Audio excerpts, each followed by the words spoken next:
So I just want to start with an intro conversation. I'm sure you saw, well, I'm not sure you saw anything because no one reads emails, but for those of you who did read the Shabbat bulletin, um, my title has all to do with Thanksgiving, and I want to talk about that. In full transparency and honesty, part of it is because I'm talking about the Parsha that we just read 4 times or 3 other times in the next week, and I wanted to teach something different.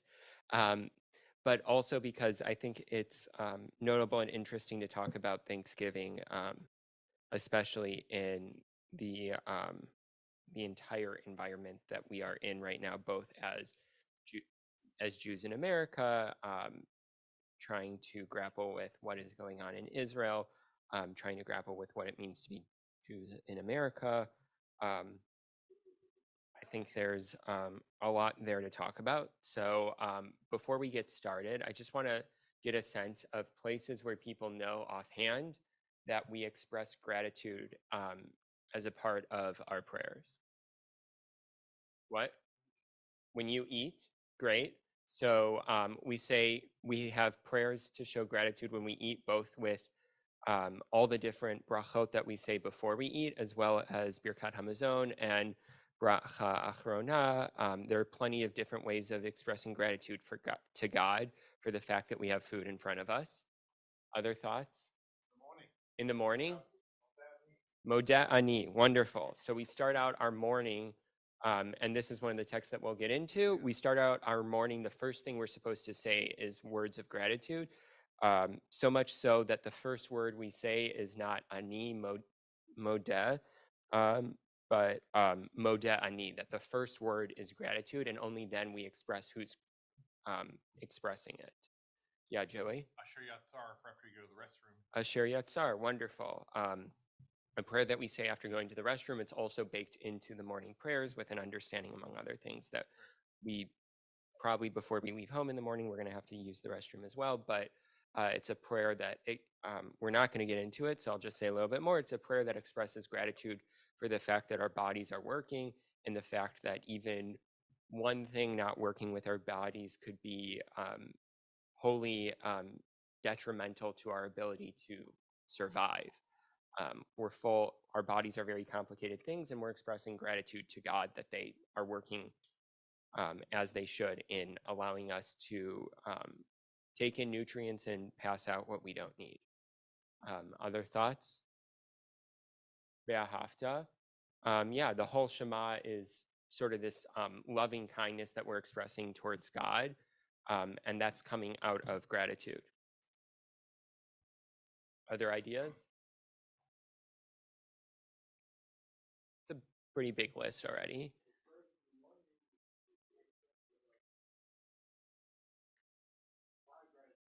Yeah, Birkot Shachar, the first prayers that we say, at least in this minyan here, are all different prayers expressing gratitude for different things. Judaism is a religion of gratitude, among many other things. And so I want to dive into a couple of those things, because one of the fun things that we'll get into is that one of the words that we use for gratitude in Hebrew, Hodu, also has another meaning, in modern Hebrew at least, which is turkey. So these two things are, just as they are linked together in the American tradition, there's also a nice little Hebrew linkage.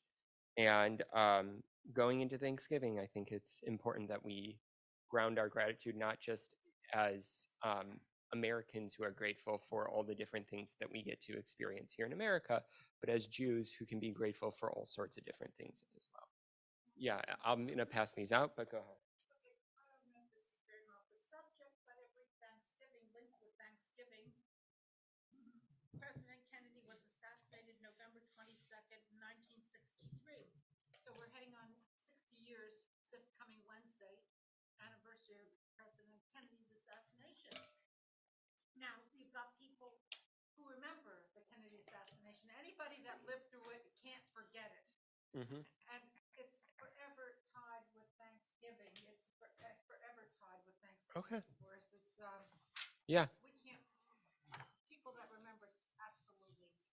It's like Mm-hmm. So, Great. So we're going to go through a couple different prayers that are a part of regular liturgy, some that we talked about, some that we didn't, and just kind of dive into them and explore where this gratitude comes from, and many different ways that we can go about expressing it. But the common thread with all of these are a basis of gratitude, that we get to live life, really.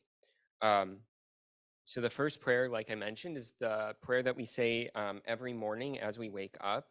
Moda ani lefanecha melchai v'kayam shechazarta bi nishmati b'chemla rabba emunatecha.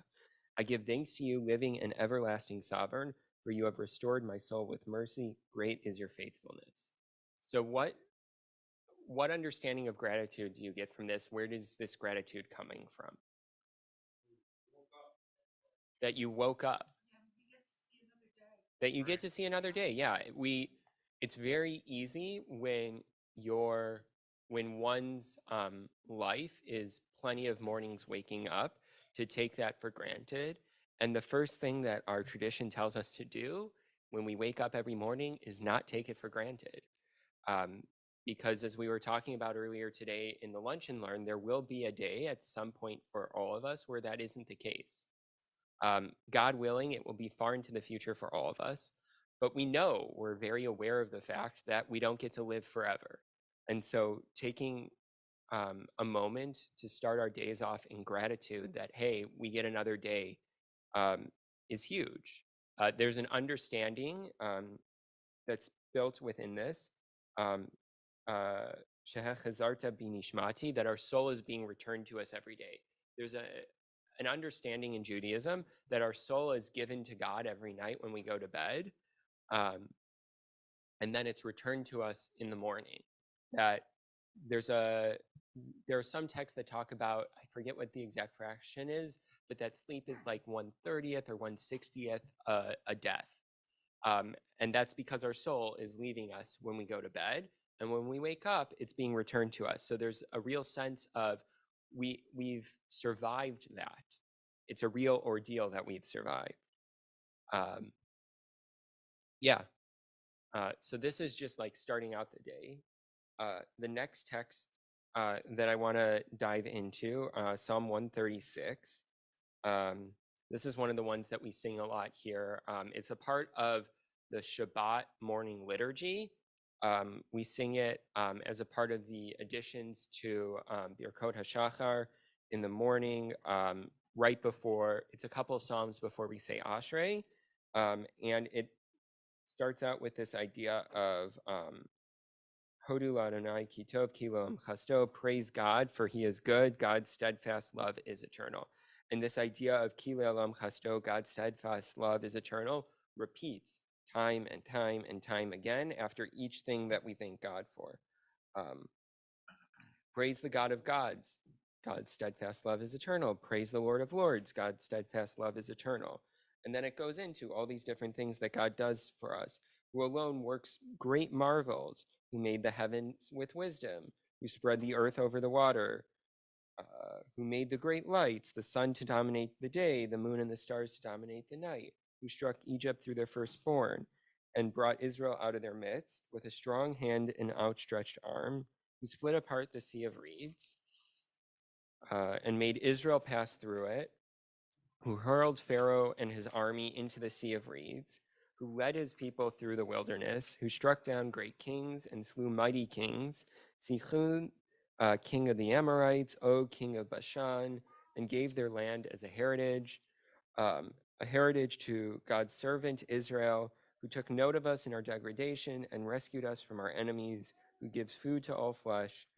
Praise the God of heaven, God's steadfast love is eternal. And between each line that I said, we normally say Kilam Chasto, God's steadfast love is eternal, but for the sake of time, I didn't say it as we were reading through this. What do we get out of this understanding of gratitude? It's a slightly different one. Thoughts?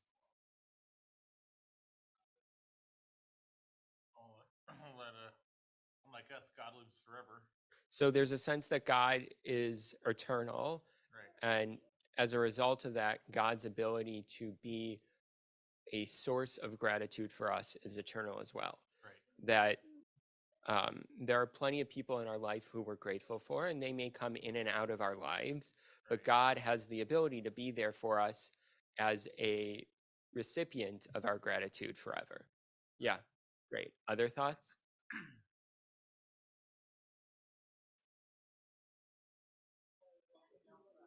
God, yeah, God's watching out for us. There's all these different things that God is doing for us. It's a gratitude that comes out of an understanding that it's not just gratitude for God's existence, but a gratitude of thanks. Thank you for all these different things you've done for us. And as a result, we're going to express this gratitude for each and every individual thing. Yeah. God is also there for healing. Yeah, there's a sense that God is going to right the wrongs in the world. If we look through this, we start with creation and we make it all the way to redemption, to the Jewish people making it into um, the land of Israel. And that's coming out of a sense of slowly righting the wrongs, right? That it's not that we were slaves in Egypt and it's not like the next day we were free in the land of Israel, but that to paraphrase a quote from Martin Luther King Jr., that the arc of history bends towards justice, and that justice is coming from God and from God's acts. Yeah, to repeat the quote, I'm paraphrasing it because I don't remember it exactly, but that the arc of history bends towards justice. And what's going on here is that the text is saying, yes, that's true. And also it's because of God's intervening in the world. Other thoughts on what might be similar between this gratitude and the gratitude we saw in Modat Ani?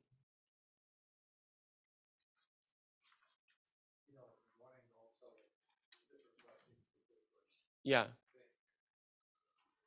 So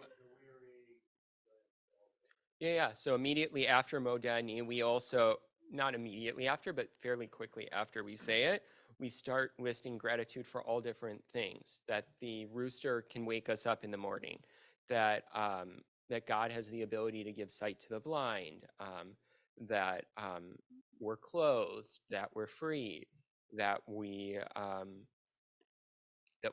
found strength in the morning to actually get up. All these different things are expressed in those prayers after Moda Ani, which are linked through the Siddur at least. And this is also a very sequential list of things. Great. So I want to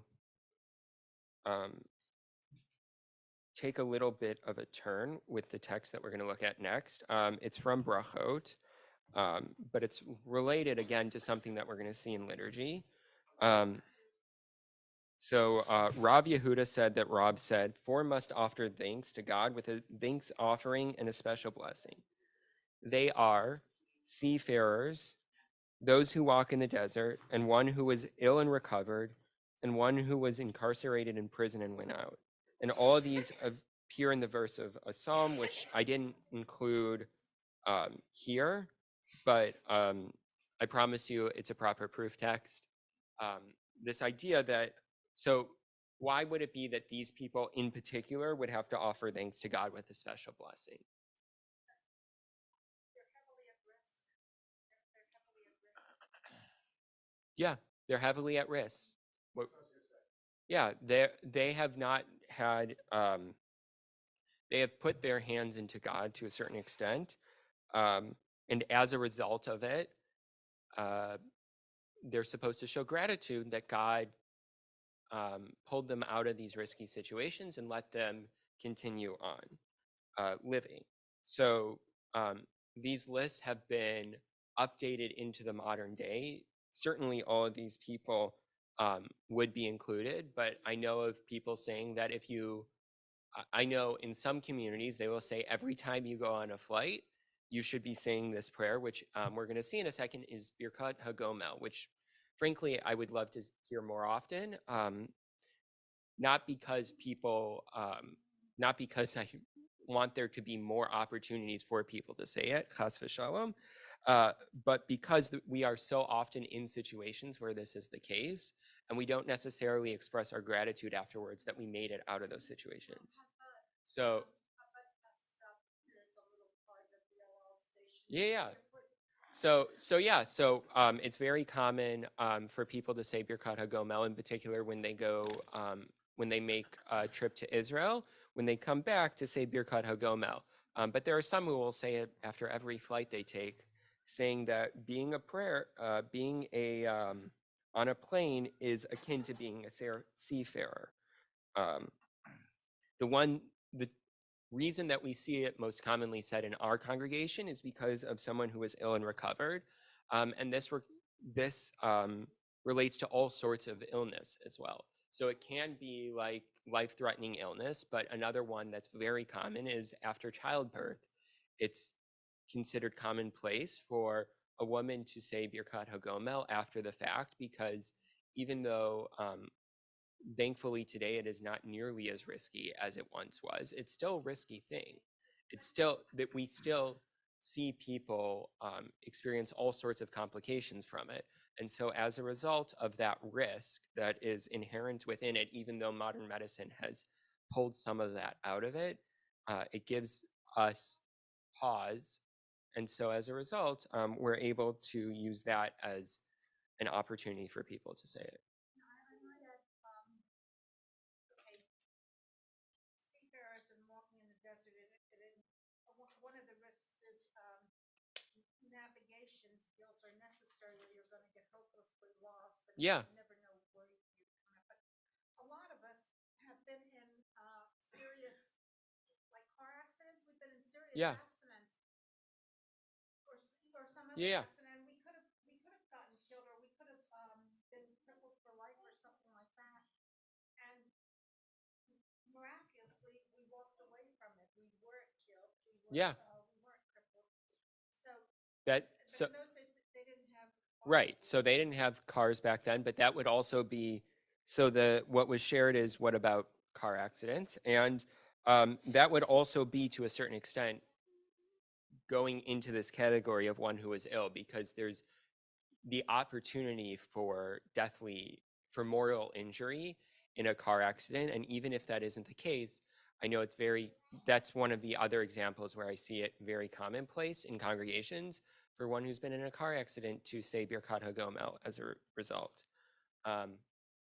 So on the next page, I've included it. This is what it has at the beginning is basically this is out of a Siddur, but what it has at the beginning is there just to show you that there are some Siddurim that include it. The important thing that I wanted to add here, right before the blessing in the bold, it says it is proper not to delay the recital of the blessing for more than 3 days. So we have a little bit of wiggle room, but there's an idea that in expressing this gratitude, it's not right for us to delay the expression of gratitude, that we've been saved. And if we go about it willy-nilly waiting 3 days, more than 3 days, a bunch of different things could happen. Anyone think of some reasons why it would be worthwhile for us to not delay saying this?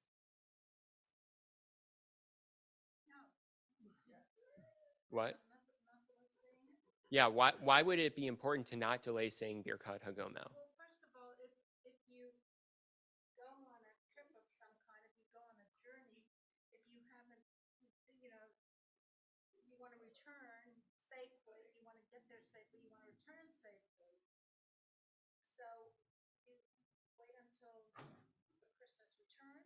Right. Yeah. So you wait until someone's returned from the trip, but why would it be important once you get back from that trip, or once you've found dry land again after seafaring, or after you've actually survived, which can be a little bit of a gray area? Why would it be important? Yeah, Gary. We have a tendency to forget. Yeah. If Ben? we wait around forever, it may never happen, and we may forget about that gratitude, right? I Ben? know I've been in a car accident before, and I know I was really shaken up afterwards. And slowly years have gone by and I'm not as shaken up. And I unfortunately have to say that I'm not, for plenty of different reasons, I'm probably not as grateful today for the fact that I survived that car accident than I was the day that I actually survived it. And that's just a reality of life. Yeah, Tyvo? I wanted to say, at least in my experience as someone who's had to say it all too often, and also family members, part of what ritual can do is help with a transition. So in the case, it was actually a family member who needed to be home a long time after surgery and then going back to school. The family member was anxious about the transition. So the Shabbos before he went back to school, he did Gomel, and that was part of helping to mark a transition, that this is over and it's now okay. Do you know what I'm saying? It's not just the being grateful, it's a good ritual will help you move through that liminal moment to a new thing. So that's what Gomel can do too.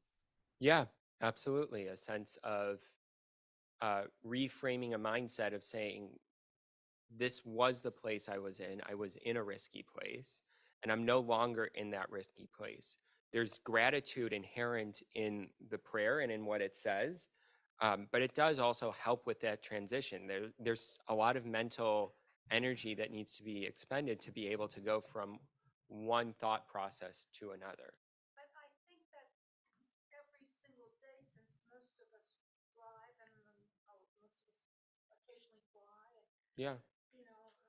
I mean, every single day there's a certain amount of risk, potential for risk. Yeah. There is a potential for risk every day, but what our tradition says is, to a certain extent, there's an inherent risk every day we live, right? As going back to what we said with Modeh Ani, we know one day we won't be able to wake up and say Modeh Ani.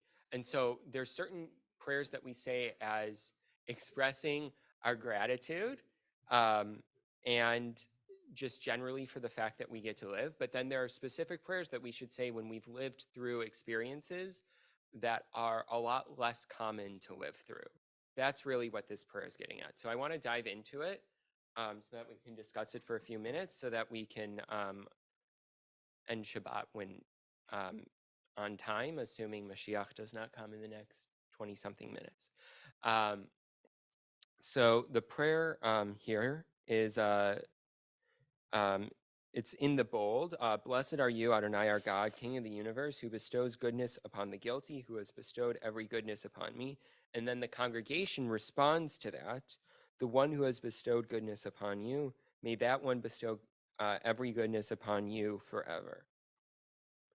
So what's the prayer's understanding of gratitude in this case then? You should always be grateful. That you should always be grateful. Yeah. Always be grateful about your health. Yeah, that the fact that we've survived this thing shouldn't stay with us in the past. A sense that we have continued on, and that gratitude should stay with us forever. Yeah. Other thoughts? Upon the guilty. Interesting. So it's one translation, by the way, that I decided to go with because I wanted someone to ask that question. So the Hebrew word is chayavim. It's the one who is obliged in something. And one of the ways that the tradition can use this is an understanding that you may have, it gets into this idea of God intervened in this moment to a certain extent. That whatever was about to happen in terms of you not making it, somehow God intervened and now you made it as a result. So it's not necessarily guilty as in like you did something wrong, but as in you were on track for this bad thing to happen to you, and for whatever reason that didn't happen. I've gone on lots of trips, and you go on a trip, and you don't know what to expect. You don't know what to expect. You can't, but sometimes things work out. Sometimes you're are way exceeded. You come back and it was better than you thought it would be. And it's incredible, and you can't take for granted that things are going to work out, because it's very sad when I read that someone went to, let's say, Yosemite, and they get killed in Yosemite, they slip and fall. I get very saddened when I know people are on vacation and they should be having a good time, but it ends in tragedy. And if that happens, people go on road trips and it doesn't end well for them. Yeah, But, for sure. like, But one I want to road trip I want to and it exceeded my refocus. Yeah, expectations. I want to refocus though. Where does this gratitude come out of in this prayer? Or like, let me refocus in a different direction actually. Why is there congregational involvement in this? We have all these different prayers which we can say in a congregation, right? But most of us are not waking up surrounded by a minion's worth of people, and yet we say Modet Ani. All these different prayers that we've gone through thus far, we don't need a minion for. But this one thing we're supposed to say with other people. Not only that, we normally say it as a part of Torah service. So what's so important about saying this in community? Yeah.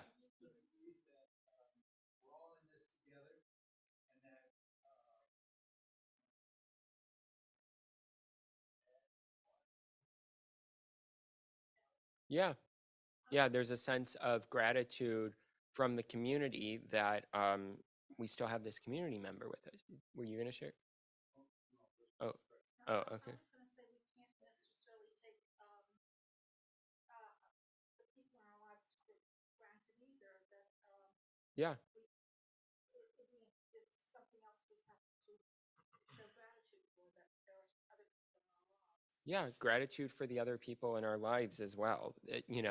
After someone has been through a scary incident like this, to hear not just be able to express gratitude to God that they made it through the incident, but to see their community expressing gratitude to God that they've made it through that incident as well, is a way of the community saying, we're grateful for you as well, right? It's not just gratitude for God, it's gratitude that this person is still in our community. And that in those moments that are potentially near-death experiences, being able to not feel lonely in that moment is huge. To not have to sit in that moment by yourself can be really helpful in terms of, like Taiba was talking about, transitioning through the moment into whatever comes next, whatever life is ahead, because the scary situation is no more.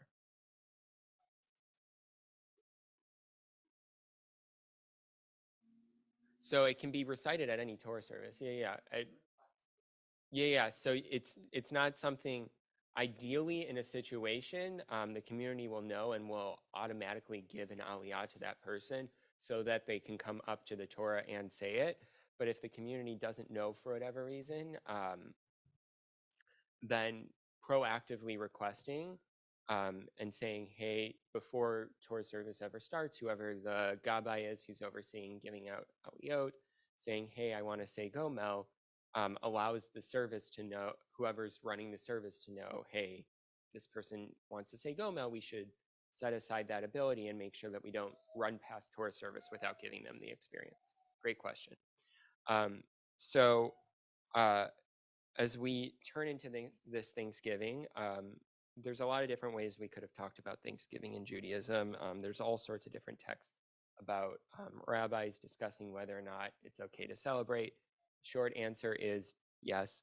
But I wanted to talk about gratitude because it's so ingrained in our tradition, and because this link between gratitude and Judaism and gratitude and Thanksgiving is something that we really need to hold with us right now at this time where there's so much that we aren't able to be quite as grateful for. Being able to take a moment and say, there are these things in our lives that we're grateful for, all these little moments that we woke up in the morning and our soul was returned to us, that we as the Jewish people still exist. We need to express gratitude for those moments because those moments haven't left us. Even as there is so much that isn't right in the world, there are still these moments of rightness, and it's incumbent upon us to take advantage of all of those moments by expressing gratitude. My prayer for all of us is that we can have many, many more moments of gratitude in the next weeks, months, years to come.